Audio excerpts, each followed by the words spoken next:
Oke, nomor 1 sekarang pembahasan dari ketiga besaran yang sudah kita pelajari itu potensial listrik, energi potensial listrik, dan terakhir usaha oleh gaya luar. Nomor 1, 4 buah muatan titik membentuk konfigurasi, maksudnya susunan ya, persegi dengan sisi A itu 2 meter, artinya ini 2 meter, ini 2 meter, ini 2 meter, ini 2 meter, ini 2 meter. Pada bidang XY, tentukan energi potensial listrik dari sistem ini. Kalau dibilang energi potensial listrik dari sistem, maka tiap per 2 muatan itu memberikan energi potensial listrik pada sistem. Per 2 muatan ya. Jadi tiap 2 muatan itu memberikan energi potensial listrik pada sistem. Sebelum dilanjut di sini kunomor ya, 1 ini muatan 1, ini muatan 2, muatan 3, muatan 4 untuk memudahkan penulisan notasi. Sehingga dari situ kita tulis diketahui muatan 1 dan 2 jaraknya 2 meter. Ya, ini 2 meter ya. Muatan 1 dan 2, muatan 1 dan 4 2 meter. Muatan 3 dan 4 2 meter, muatan 2 dan 4 ini diagonal ini ya.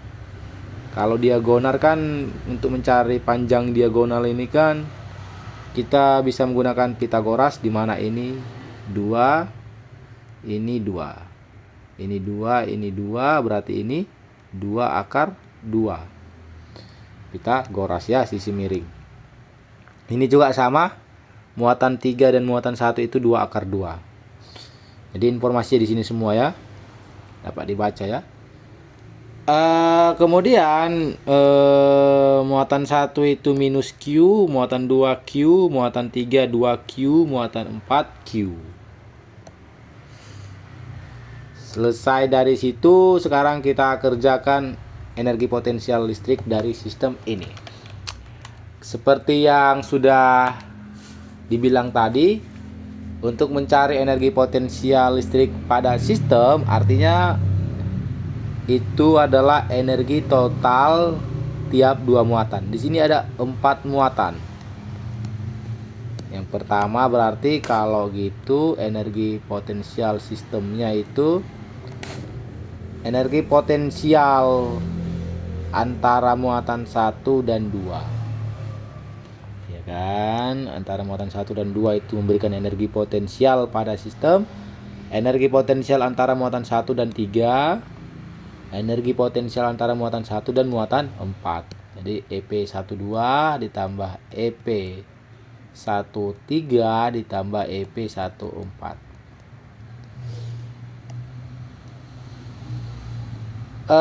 Energi potensial antara muatan 2 dan 3 juga ada juga ya, memberikan tambahan energi potensial pada sistem.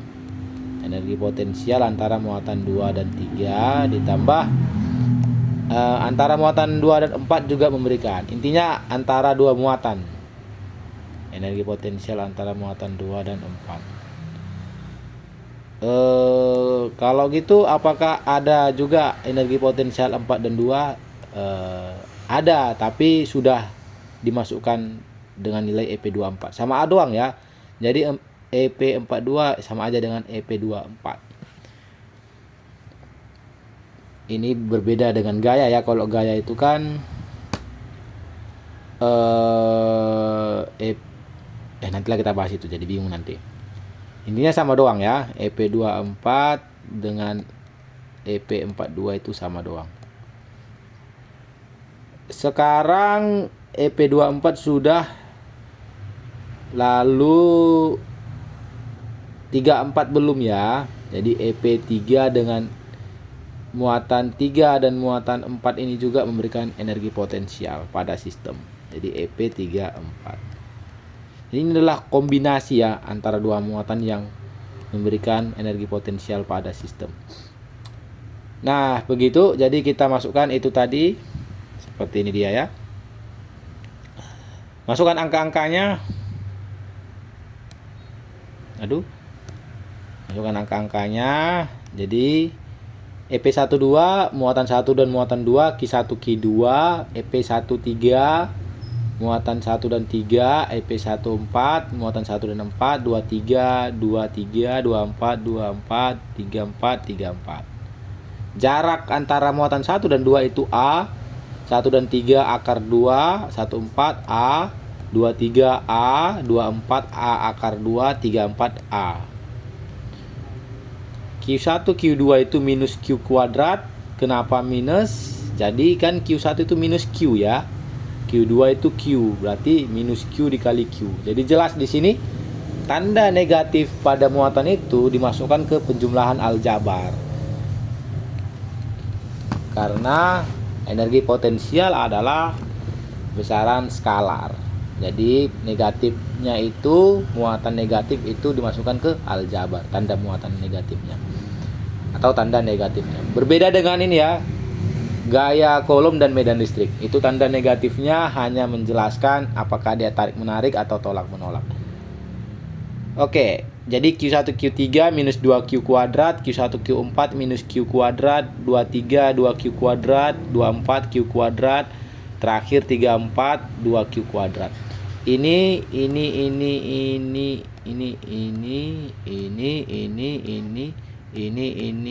salah. Ini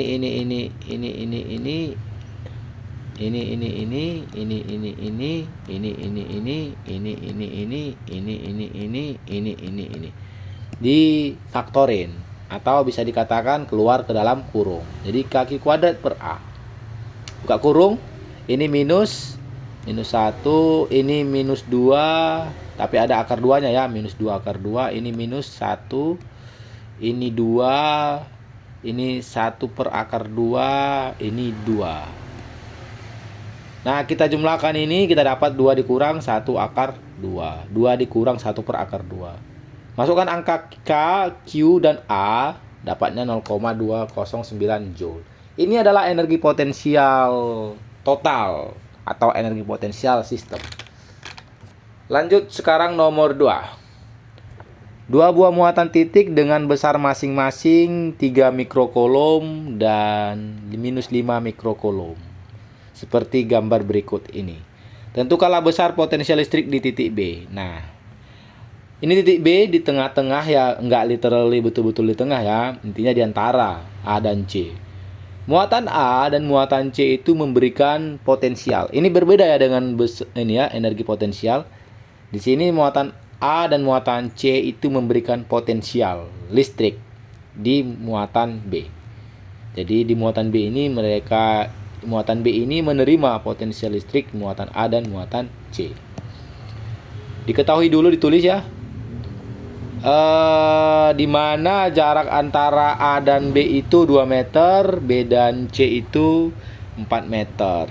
Sehingga karena tadi kakak bilang si muatan A dan muatan C memberikan potensial, jadi total potensial listrik di muatan B, di titik B, total potensial listrik di titik B itu adalah potensial listrik yang diterima titik B dari muatan A ditambah potensial listrik yang diterima muatan B dari potensial listrik yang diterima titik B dari muatan C.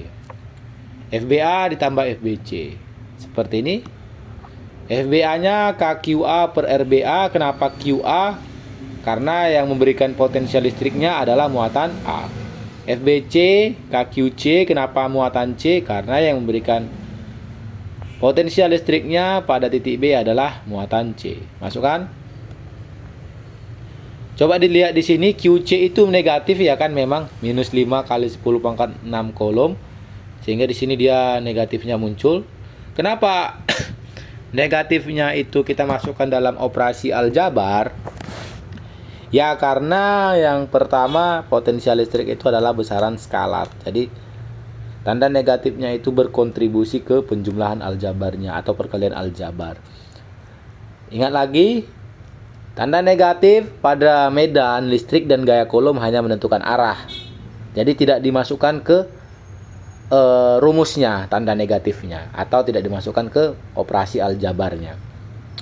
Jadi nanti kan 9 dikali minus 5 itu kan minus 45 ya. per 4. Ini kan 10 pangkat 9, 10 pangkat minus 6. Ini sama basisnya sama-sama 10, berarti pangkatnya tinggal dijumlahin. 9 tambah minus 6.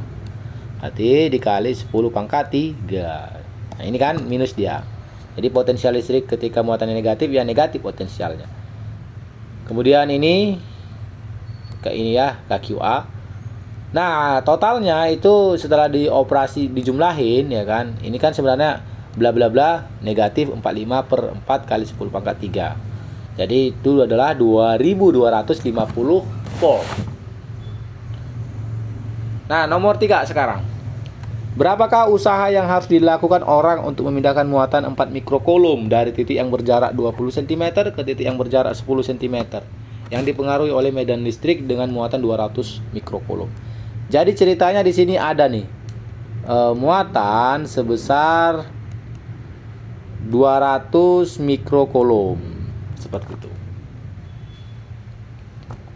Kemudian pertama-tama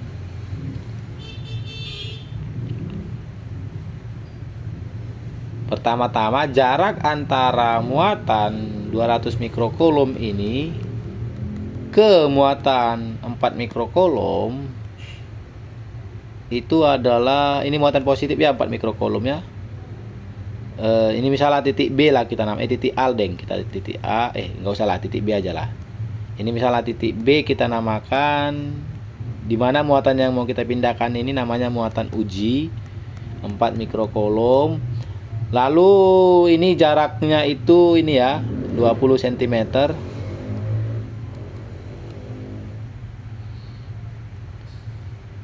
Kemudian dia menjadi 10 cm.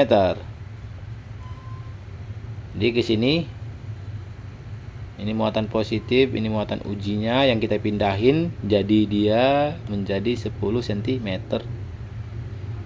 Ini ya. Ini ke sini 10 cm. Seperti itu. Jadi kenapa bisa dia pindah dari 20 cm ke 10 cm ya, karena kita berikan usaha. Ada orang memberikan usaha ke kanan, ke kiri ya, memberikan gaya dorong ke kiri, atau bisa dibilang dia memberikan usaha. Kenapa bisa dia memberikan usaha? Karena ada perpindahannya.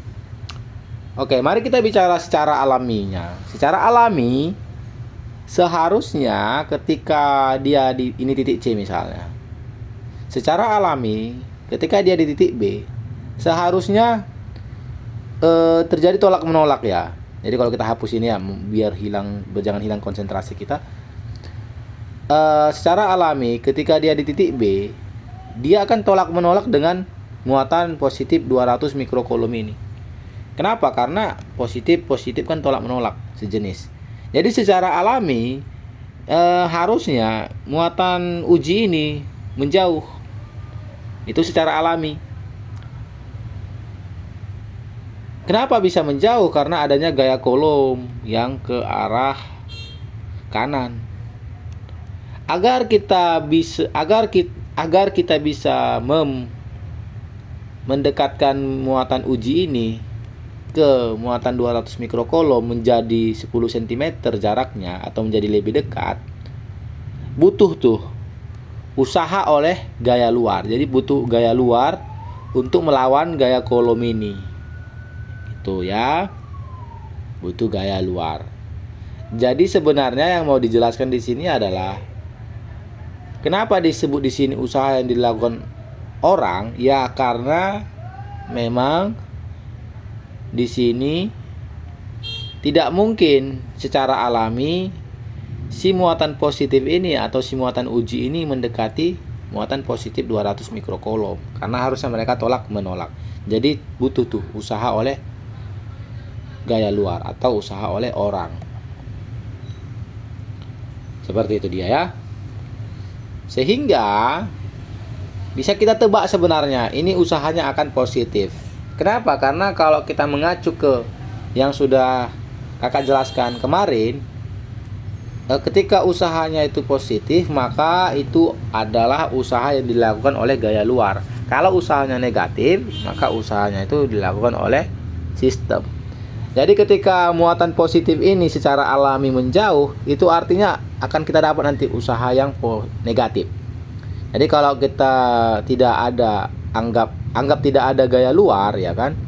Anggap tidak ada gaya luar, seharusnya kan dia menjauh. Nah, ini usahanya akan negatif dia. Nah, itu artinya ketika tidak ada gaya luar dia akan menjauh. Maka yang melakukan usaha itu adalah sistem. Atau yang melakukan usaha itu adalah muatan. Oke. Kita hapus ini. Pertanyaannya, berapa usaha yang dilakukan oleh orang? Jawabannya simple. Langsung masukkan aja rumus kemarin itu ya. Q dikali delta V. Delta V itu beda potensial ya antara kan usaha itu Q dikali delta V ya. Tapi nanti kita bahas deh. Kita tulis dulu diketahui QA itu 200 kali 10 pangkat minus 6, RBA jarak si ini A kita namakannya biar menyamakan itu. Nah, ini ya jarak titik awal si muatan 200 mikrokulom ke muatan uji itu adalah 20 cm atau 0,2 meter. Jarak titik awal bukan jarak titik awal, jarak titik akhir antara si muatan A dengan si muatan uji itu adalah 10 cm atau 0,1 meter. Sehingga kita bisa nih mencari potensial listrik yang dialami muatan uji ketika dia di B.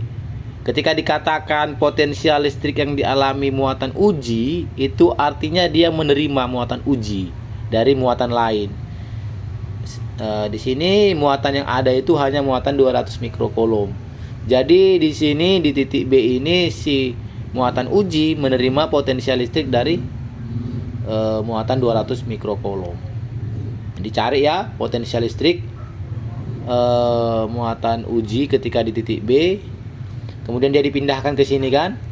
Dan dia juga akan mengalami atau menerima potensial listrik di titik C juga si muatan ujinya.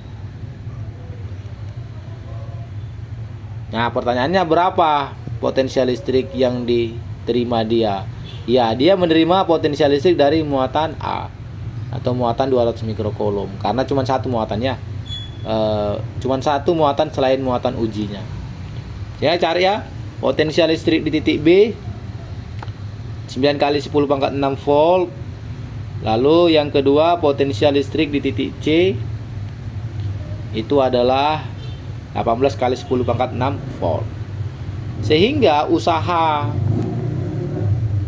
oleh gaya luar itu adalah muatan uji yang mau dipindahin dikali beda potensial. Beda itu kan artinya akhir dikurang awal ya. Akhirnya kan dia di titik C, awalnya dia di titik B. Jadi FC dikurang FB. 18 kali 10 pangkat 6 dikurang 9 kali 10 pangkat 6. Ini 18 dikurang 9 kan itu 9 ya. Jadi 4 kali 10 pangkat minus 6 ini besar muatan ujinya dikali 9 kali 10 pangkat 6. Atau ini dengan ini kan habis ya. Minus 6 ditambah 6 kan 0. Jadi habis. 4 kali 9 itu 36 joule. Nah, di sini jelas potensial. Di sini jelas usahanya itu positif. Di sini usahanya itu positif. Apa artinya? Artinya usaha itu dilakukan oleh gaya luar. Atau bisa dikatakan sistem dikenai usaha oleh gaya luar.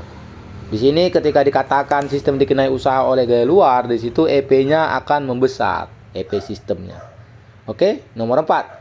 Berapakah usaha yang harus dilakukan untuk memindahkan elektron bermuatan minus 3 mikrokulom dari titik yang berjarak 10 cm ke titik yang berjarak 5 cm yang dipengaruhi oleh medan listrik 100 mikrokulom. Ini agak ambigu ya bahasanya ya. Maksudnya ini 5 cm dan 10 cm dan 5 cm ini jarak antara si 100 mikrokulom ke si minus 3 mikrokulom. Atau kalau kita gambarkan kan gini, seperti yang tadi juga. Jadi ini muatan yang memberikan potensial listrik 100 mikrokulom. Di sini ada muatan uji. Nah, kali ini muatan ujinya negatif ya. Dia itu minus 3 mikrokulom. Gitu ya. Jarak awal mereka itu adalah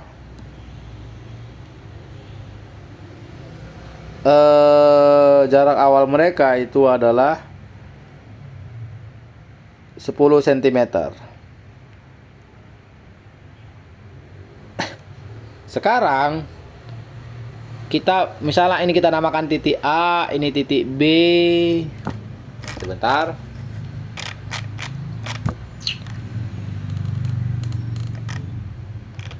Ya, ini titik A, ini titik B, kemudian dipindahin ke titik C, di mana titik C itu jaraknya ke 100 mikrokolom itu adalah 5 cm. Nah, kalau kita perhatikan di sini kan, ini usaha oleh apa sih? Kenapa bisa dia berpindah si muatan negatif itu ke sini? Atau kenapa bisa muatan uji itu berpindah ke titik C? Kalau kita perhatikan di sini jelas dianya itu negatif dengan positif itu kan berinteraksi tarik menarik ya. Jadi sebenarnya si muatan negatif akan tertarik ke sini. Jadi apa kesimpulannya? Kesimpulannya di situ ini terjadi secara alami. Jadi tanpa bantuan gaya luar pun memang secara alami si muatan negatif ini akan tertarik atau bisa dibilang mendekati titik, atau bisa dibilang mendekati muatan ini 100 mikrokolom. Jadi ini sebenarnya adalah usaha oleh sistem, bukan usaha oleh gaya luar. Bisa kakak tebak di sini nanti kita dapat usahanya negatif. Yang menjelaskan itu adalah usaha oleh sistem atau usaha oleh muatan. Nah, untuk menjawabnya kita cari dulu ya potensial listrik yang dialami si muatan uji ketika dia di titik B. Dia menerima potensial listrik dari titik A ya. Kemudian yang kedua, ketika di titik C, potensial listrik yang diterima dia berapa dari si muatan 100 mikrokolom. Sebelum itu kita tulis dulu diketahui ini. Lalu kita cari ya potensial listrik di titik B 9 kali 10 pangkat 6 volt. Potensial listrik di titik C itu 18 kali 10 pangkat 6 volt. Ya, kita bisa cari itu jawabannya. Usaha Q uji dikali delta V. Q-nya itu dimasukkan, dia kan negatif ya karena elektron. Jadi minus 3 kali 10 pangkat minus 6 nilainya tadi ya yang diketahui. Dikali potensial di titik C dikurang potensial di titik B. Ingat delta V itu akhir dikurang awal ya. 18 kali 10 pangkat 6 dikurang 9 kali 10 pangkat 6. Jadi kita dapat minus 27 joule. Seperti itu. Ini minus jelas ya bahwa usahanya itu negatif. Sehingga di sini dapat disimpulin ya. Minus artinya sistem melakukan usaha. Atau kata lainnya EP itu mengecil, EP sistem. Dimana ini memang terjadi secara alami ya, atau secara natural. Tanpa bantuan gaya luar udah otomatis EP itu akan mengecil karena adanya tarik menarik ya antara muatan positif dan muatan negatif. Mungkin kalian berpikir, oke, aku ngerti. Nah, sebenarnya itu adalah intro yang menjelaskan bahwa elektron itu geraknya dari potensial mana ke mana sih. Jadi tadi kita dapetin ya bahwa di titik B itu potensialnya itu kecil ya. Di titik B itu kan potensialnya 9 volt. 9 kali 10 pangkat 6 volt. Sementara di titik C itu potensialnya itu besar. 18 kali 10 pangkat 6 volt. Jadi sebenarnya ketika kita membahas elektron atau muatan negatif. Ketika kita membahas elektron atau muatan negatif. Dia selalu secara alami atau secara natural bergerak dari B ke C. Atau bisa dikatakan elektron secara natural atau secara alami bergerak dari potensial kecil menuju potensial yang besar.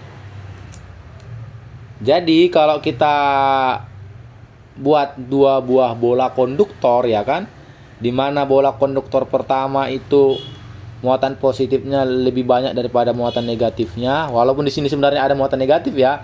Cuman muatan negatifnya tidak minoritas lah bisa dikatakan. Jadi kita nggak tuliskan, sengaja kita tuliskan muatan mayoritas doang atau muatan positif doang karena lebih banyak muatan positifnya. Di sini bola konduktor kedua itu muatan negatifnya itu mayoritas atau kebanyakan muatan negatifnya, jadi kita tidak tulis muatan positifnya. Jadi ketika ini muatan positif banyak, itu kan Q-nya akan positif. Ya kan? Jadi potensial listriknya kan K Q dibagi R. Dimana K Q ini kan positif, berarti ini positif potensial listriknya. Sementara di sini muatan kebanyakan itu muatan negatif. Jadi Q-nya itu minus Q. Jadi K minus Q per R. Nah, di mana ini kan minus KQ per R. Ini kan ini kan potensialnya negatif. Nah, potensial positif artinya potensialnya besar. Potensial negatif artinya potensialnya kecil. Jadi di sini potensialnya kecil, di sini potensialnya besar. Jadi elektron itu bergerak dari potensial yang kecil ke potensial yang besar. Seperti itu. Sama juga dengan menjelaskan dari sini ya. Di mana B ini kan potensial kecil, C ini potensial besar. Dan itu terjadi secara alami ya, tanpa bantuan gaya luar. Tidak perlu dikerjakan orang luar pun, ini pasti terjadi. Elektron itu bergerak dari potensial kecil ke besar. Atau dari kutub negatif ke kutub positif biasanya. Kalau kita bahas baterai, demikian ya. Dari kutub negatif ke kutub positif. Oke. Jadi kalau ada yang mau ditanyakan tentang ini, silahkan tanyakan nanti di kolom komentar. Nomor 5 sekarang. Jika potensial listrik di A lebih rendah daripada potensial listrik di B, pernyataan yang benar. Nah, kalau dikatakan ini FA, ini FB, kemudian dikatakan ya FA itu lebih kecil potensialnya dibandingkan di B. Yang benar dari A, B, C, D ini yang mana? Elektron mengalir dari B ke A, tentu salah ya.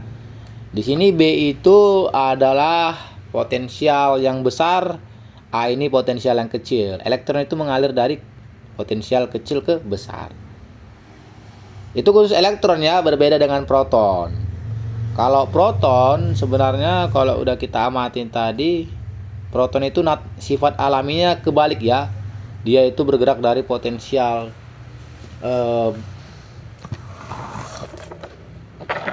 besar ke kecil. Nah, lanjut. Jadi ini potensialnya kecil, di sini potensialnya besar. Jadi ini salah ya, karena elektron itu mengalir dari potensial yang kecil ke potensial yang besar. Atau bisa dikatakan elektron itu ngalir dari A ke E. Ke B, dari A ke B. Kenapa? Karena potensial A itu kecil, potensial B itu besar.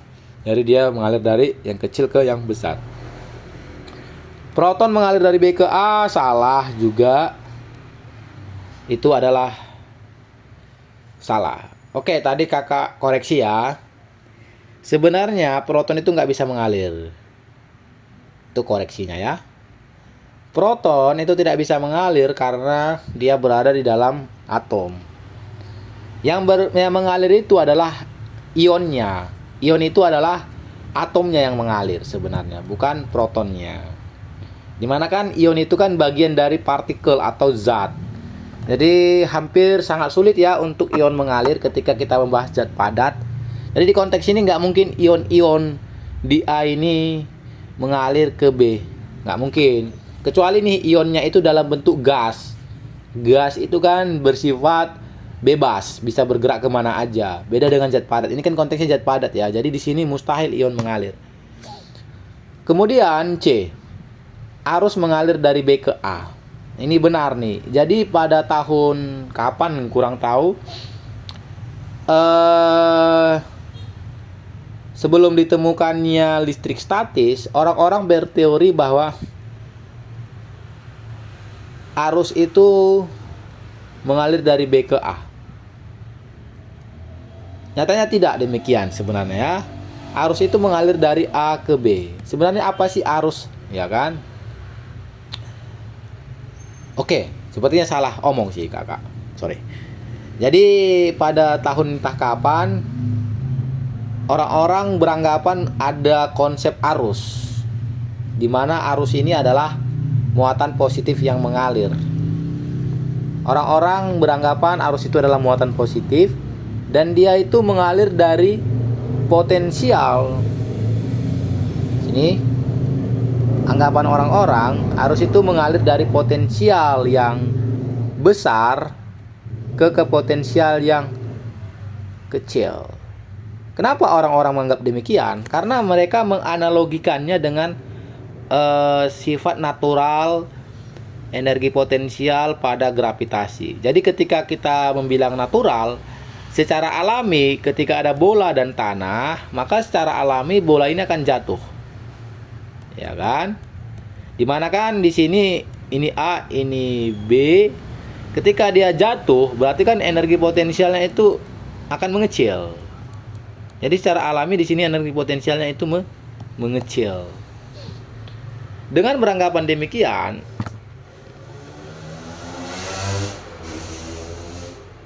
seharusnya arus itu mengalir dari B ke A. Kenapa? Karena dari kecil, dari besar ke kecil. Aduh, kakak ngomong apa? Coba kakak ulangi ya. Sorry ya. Kakak ngeblank tiba-tiba. Oke, kita ulang ya. Gini. Jadi entah tahun kapan itu ya, sebelum ditemukannya listrik statis, orang-orang membuat konsep arus. Arus itu mengalir dari potensial yang besar ke potensial yang kecil. Arus itu mengalir dari potensial yang besar ke potensial yang kecil. Kenapa mereka berpikir demikian? Mereka menganalogikan dengan konsep energi potensial di gravitasi. Oke, dengan konsep energi potensial di gravitasi. Di sini kalau kita lihat baik-baik, naturalnya bola ini akan jatuh kan? Bola ini akan jatuh. Artinya apa? Artinya adalah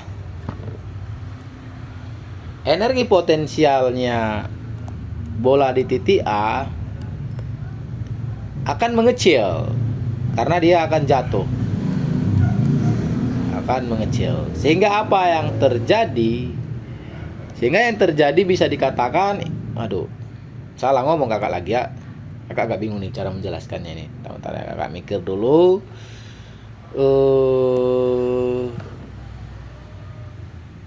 Oke. Mungkin penjelasan jelasnya gini mungkin ya. Ini titik A, ini titik B. Kakak kadang lupa ingat. Tuh. Jadi kenapa orang berasumsi ya arus itu mengalir dari potensial yang besar ke potensial yang kecil? Karena mereka menganalogikannya dengan gerak jatuh bebas. Kenapa dianalogikan? Karena kan secara alami bola ini akan jatuh ya. Bola ini akan jatuh. Bola ini akan jatuh mengakibatkan apa? Mengakibatkan ketinggiannya akan berkurang. Ketinggiannya akan berkurang. Jadi ini HA, ini HB. Di mana di sini potensial bola, potensial ya, bukan energi potensial ya, ingat ya, potensial doang, bukan energi potensial. Potensial bola di titik A itu lebih besar daripada potensial bola ketika di titik B. Jadi analoginya seperti itu, mereka melihat potensialnya, bukan energi potensialnya. Karena memang dulu itu belum ditemukan ya konsep energi potensial listrik, belum tahu orang rumusnya itu KQ 1Q2 per R. Dengan analogi ini berarti orang beranggapan tuh, oh berarti arus juga mengalir dari potensial yang besar ke potensial yang kecil. Nyatanya demikian tidak ya. Sebenarnya arus itu adalah elektron yang mengalir. Jadi sebenarnya arus itu mengalir dari potensial yang kecil ke potensial yang besar. Seperti itu ya. Semoga dipahami. Oke. Lanjut. Nomor 6. Titik A dan titik B memiliki potensial yang berbeda. Jika potensial listrik di titik A adalah 6 volt, di titik B 1 volt, beda potensial antara titik A dan B. Jadi ketika dibilang beda potensial antara titik A dan B atau VAB ya, VAB itu sama aja dengan akhir dikurang awal. Kan dia dari A ke B ya. Berarti VAB itu adalah FB dikurang FA. Itu ya. Jadi sebenarnya VAB itu artinya beda potensial antara titik A dan B, atau titik A-nya itu titik awal, B itu titik akhir. Jadi FB dikurang FA. Dimana itu adalah 1 dikurang 5 minus 5 volt. Nomor 7. Energi yang dibutuhkan untuk memindahkan muatan sebesar 3 kolom dari satu titik ke titik lainnya yang punya beda potensial 3 volt adalah, jadi di sini delta V-nya 3 volt ya.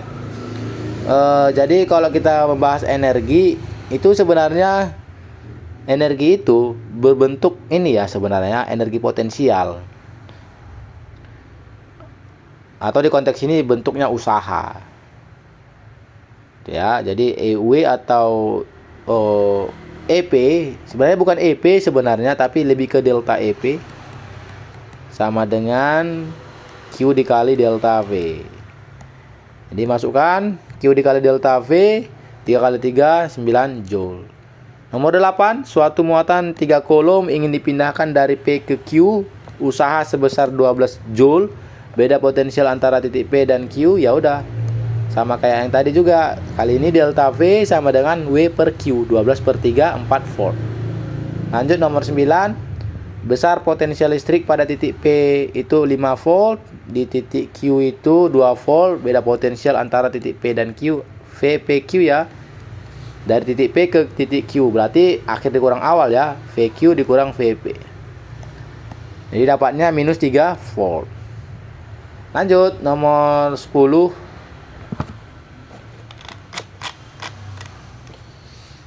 Oke, kita baca pelan-pelan. Muatan sebesar 2Q berada pada beda potensial 4 volt. Jika muatan tersebut ingin dipindahkan, energi yang dibutuhkan itu W. Maka energi yang dibutuhkan untuk memindahkan muatan 3Q pada beda potensial 2 volt berapa? Gitu ya. Jadi yang pertama kita lihat dulu kasus ini. 2Q 4 volt ini usahanya itu W.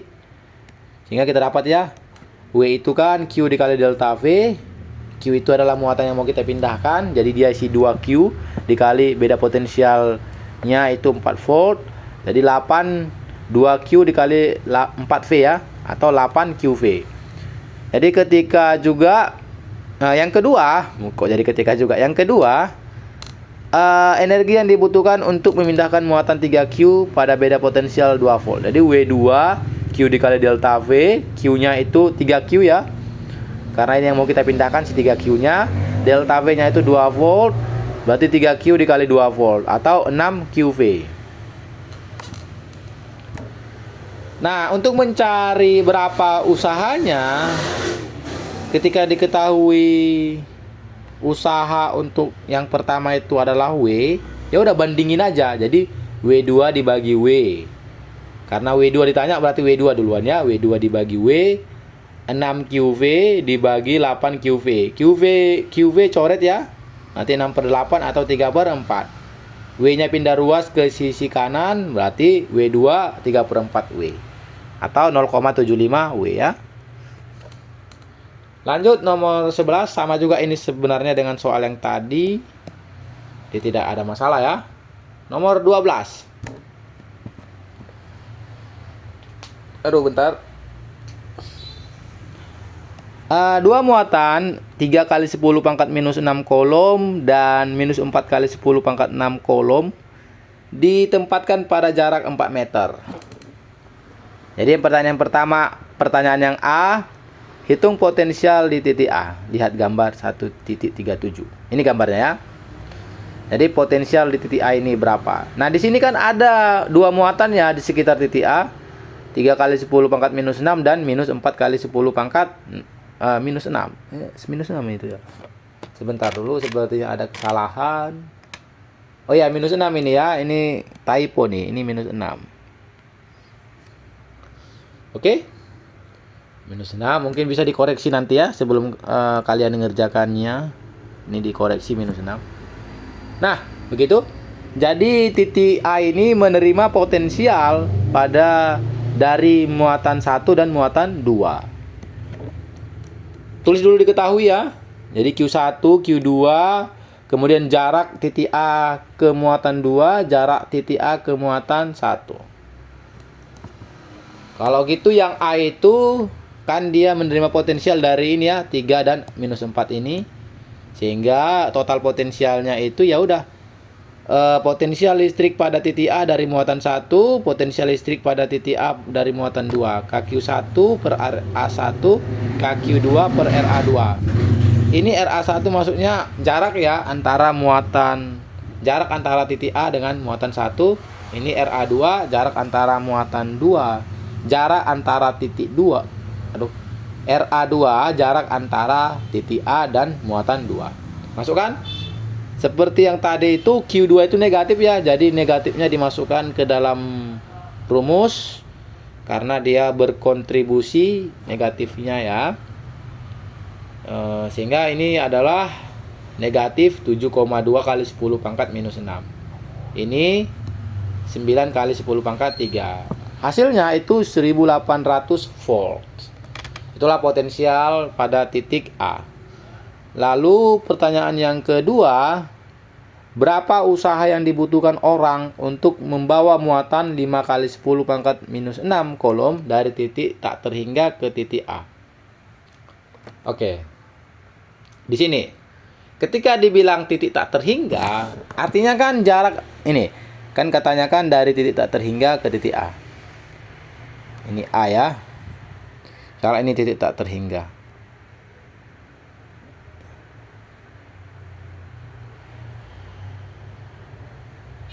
Jadi ada di sini muatan uji ya, muatan uji yang mau dipindahin. Plus lah kita namakan misalnya. Berapa usaha yang diperlukan orang untuk memindahkan ini? Berapa usaha yang diperlukan orang dari titik tak terhingga ini ke titik A?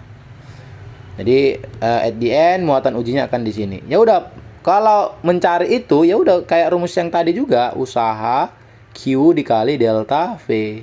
Di mana delta V-nya itu ya udah akhir dikurang awal ya. Jadi kan dia awal mula di titik tak terhingga. Titik tak terhingga itu simbolnya seperti ini ya, 8 tapi dia 8-nya itu tidur. Jadi akhir dikurang awal titik A, potensial di titik A dikurang potensial di titik tak terhingga. Kenapa ini titik A? Ya karena akhir dikurang awal, kan awal mula dia di tak terhingga, kemudian dia di titik A akhirnya. Jadi FA dikurang F tak hingga. Seperti itu. Nah, kalau kita hitung potensial listrik di titik tak terhingga karena kontribusi dua muatan ini, itu kan artinya jarak antara titik tak terhingga dengan kedua muatan ini kan tak hingga juga. Misalnya pada titik tak terhingga potensialnya karena muatan 1 itu KQ1 per R tak terhingga jarak titik tak terhingga ke muatan 1. Nah, ini kan tak terhingga. Jadi KQ1 dibagi tak terhingga. Jaraknya kan tak terhingga. Ini besar banget nih. Kalau pembaginya itu besar banget, maka hasil ini akan kecil banget. Ketika dibilang tak terhingga, berarti ini hasilnya 0 gitu. Ibaratnya gini deh. 1 dibagi 10 juta gitu. Itu kan hasilnya ini kan mendekati 0. Oke? Jadi kalau dibilang tak terhingga itu besar banget. Ketika pembaginya besar banget, ya udah keseluruhannya itu pasti 0. Seperti itu. Jadi potensial listrik ketika dia dibilang di tak terhingga itu 0 selalu ya. Karena memang R-nya itu tak terhingga. Jadi bla bla bla dibagi tak terhingga ya 0 hasilnya. Gitu. Oke, semoga dipahami ya. Tapi kalau belum paham silakan tanyakan nanti di kolom komentar Google Classroom-nya. Sehingga kita dapat tuh ya. Usaha yang dibutuhkan untuk memindahkan potensial listrik dari usaha yang dibutuhkan untuk memindahkan muatan dari tak terhingga ke titik A, ya udah muatan yang mau kita pindahin beda potensialnya. Jadi titik A dikurang potensial di titik tak terhingga. Dimana ini 0, jadi Q0 dikali VA. Dimana ini 0 ya. Jadi hilang dia potensial di tak terhingganya itu 0, jadi diabaikan ininya. Jadi sisa VA doang. Maka 5 kali 10 pangkat minus 6, VA-nya 1800 volt. Kok bisa ya? Karena tadi kita temukan ya, 1800 volt ini adalah potensial di titik A karena 2 muatan. Jadi dapatnya 0,009 joule.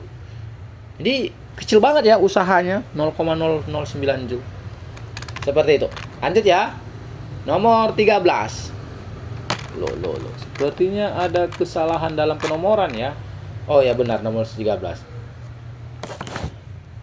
Pada titik sudut suatu segitiga sama sisi ABC, masing-masing terdapat muatan 3 mikrokolom, minus 7 mikrokolom, dan 5 mikrokolom. Panjang sisi segitiga itu 8 cm. Hitunglah potensial di titik E. Titik E itu tengah-tengah AB ya. Kemudian titik F tengah-tengah BC. Berapa usaha orang untuk memindahkan muatan 4 mikrokolom dari titik E ke F?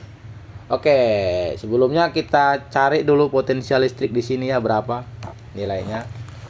Kemudian dicari potensial listrik di sini karena memang itu pertanyaan tadi ya yang A. Di mana ini tengah-tengah ya. 8 ini titik E ini tengah-tengah. Jadi ini akan 4, ini akan 4 dianya. Kenapa? Karena panjang ini kan 8 cm. Ya udah bagi 2 kan tengah-tengahnya, ini 4, ini 4. Oke, ini juga sama, ini 4, ini 4.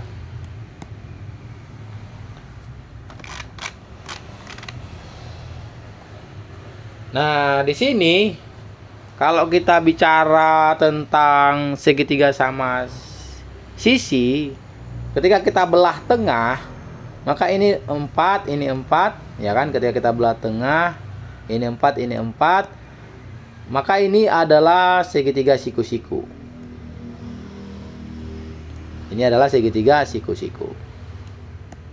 Ini juga segitiga siku-siku. Ini gambarnya kurang tepat ya, kurang presisi. Sebenarnya ini panjangnya ini harus sama dengan ini karena segitiga sama sisi dia. Kita belah tengah, ya udah. Belah tengah dalam artian dia membelah 2 sama besar panjang ini. Itu maksud belah tengah. Ini segitiga siku-siku. Ini juga segitiga siku-siku. Sehingga kita bisa mencari panjangnya ini. Ini 4, ini 8. Ya kan? Kalau kita ingin mencari panjangnya ini kan dengan catatan harus diketahui ya, ini 4, ini 8. Ya udah, ini berapa? Akar 8 kuadrat dikurang 4 kuadrat. Itu dia ya. Oke, kita tulis dulu diketahui semua. Jadi jarak antara E jarak antara titik E ke muatan B itu adalah 4 cm ya. Ini muatan B. Jarak antara ini ya 4 cm. Jarak antara E ke muatan A 4 cm. Jarak antara E ke muatan C itu adalah akar BC kuadrat dikurang BE kuadrat. Kenapa BC kuadrat dikurang BE kuadrat? Ya karena pertama ini kan sisi tegak ya. Sisi tegak. Maka mencari sisi tegak itu ya sisi miring dikurang sisi miring kuadrat dikurang sisi mendatar kuadrat. Dimana sisi miring kuadrat 8 kuadrat, sisi mendatar kuadrat 4 kuadrat. Seperti ini, dapatnya 0,09669 meter. Kemudian jarak antara titik F dengan muatan B itu 4, jarak antara titik F dengan muatan C itu 4, jarak antara titik F dengan muatan A itu sama juga tadi,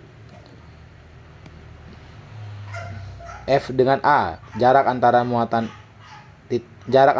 titik F ke muatan A itu sama juga dengan REC ya. Jadi RFA itu ini belum kakak buat ya. RFA itu sama dengan REC dia. Kenapa? Karena panjangnya ini dengan ini sama. Itu adalah 0,069 meter. Jadi dia sama. Karena memang ini adalah sisi tegak yang memotong sama besar dua sisi mendatar ini. Ini juga sama. Sisi tegak yang memotong sama besar dua sisi mendatar. Oke. QA, QB, QC. Langsung masuk ya. Potensial listrik.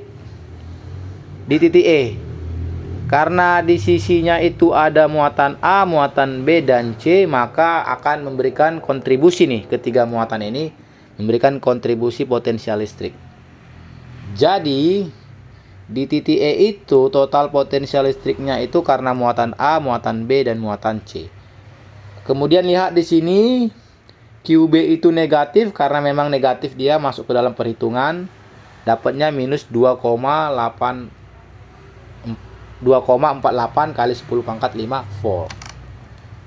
Kemudian potensial listrik di titik B juga di titik F seperti itu juga karena muatan A, muatan B, dan muatan C. Dapatnya itu minus 0,59 kali 10 pangkat 5 volt. Seperti itu, oke? Lanjut. Yang B ya, yang B. Berapa usaha orang untuk memindahkan muatan 4 mikrokolom dari titik E ke F? Jadi yang B itu usaha ditanya ya. Dari titik E ke titik F. Ya udah. Kalau gitu usaha muatan yang mau kita pindahkan dikali delta V. Delta V itu kan potensial akhir dikurang potensial awal. Ya udah, Q0 itu yang mau kita pindahin ini ya, 4 mikrokolom. Jadi ditaruh dulu di sini. Sebelumnya harusnya di sini ya. Muatan apa yang mau kita pindahin? Q0. Nilainya 4 mikrokolom atau 4 kali 10 pangkat minus 6 kolom. Sehingga usahanya itu Q0 dikali delta V. Q0-nya 4 kali 10 pangkat minus 6, delta V-nya potensial akhir dikurang awal. Dia kan dari E ke F ya, berarti akhirnya itu potensial di F, kemudian awalnya potensial di E. Ya udah. 4 kali 10 pangkat minus 6 dikali potensial di F minus 0,59 kali 10 pangkat 5 dikurang potensial di E minus juga ya. Minus 2,48 kali 10 pangkat 5. Seperti itu. Karena mereka sama-sama 10 pangkat 5. Ini dulu minus jadi positif ya. Sehingga ini 4 kali 10 pangkat minus 6 dikali minus 0,59 kali 10 pangkat 5 ditambah 2,48 kali 10 pangkat 5. Nah, ini sama-sama 10 pangkat 5 berarti ini doang dijumlahinnya. Selesai dari situ nanti kita kalikan dengan ini. Oke? Biar cepet, maka coba kakak buat dia pakai kalkulator aja. Bisa nanti kalian lakukan perhitungannya sendiri ya. Tapi kalau bingung dengan perhitungannya, coba nanti di kolom komentar dibilang ya, biar clear nih masalah kita.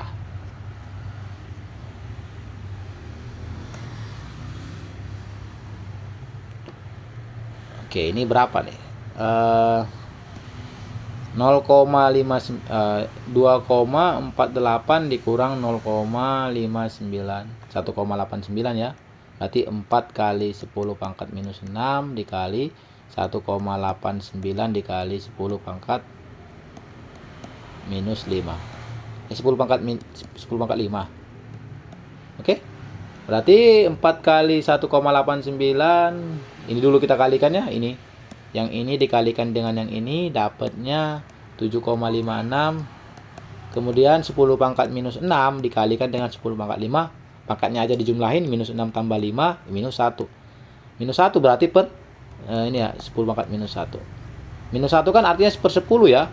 7,56 per 10. Atau berarti usahanya itu 0,756 Joule. Itu 10 pangkat minus 1 adalah 1 per 10. Oke, seperti itu dia. Jadi sebenarnya mudah ya. Intinya kalian harus tahu dia dari mana ke mana dipindahin. Dari E ke F. Berarti potensial akhir dikurang potensial awal. Potensial di titik F dikurang potensial di titik E. Siapa yang mau dipindahin? Jadi itu dikali ya, Q0 dikali delta V. Q0 ini bukan yang memberikan potensial. Ini bukan yang memberikan potensial, tapi ini adalah muatan yang mau kita pindahin. Sip. Dengan begini pembahasan mengenai energi potensial, potensial listrik, dan usaha selesai. Jika ada yang kurang jelas, ditanyakan di Google Classroom. Jangan malu-malu ya, silakan bertanya terus, karena kita akan lanjut terus ini.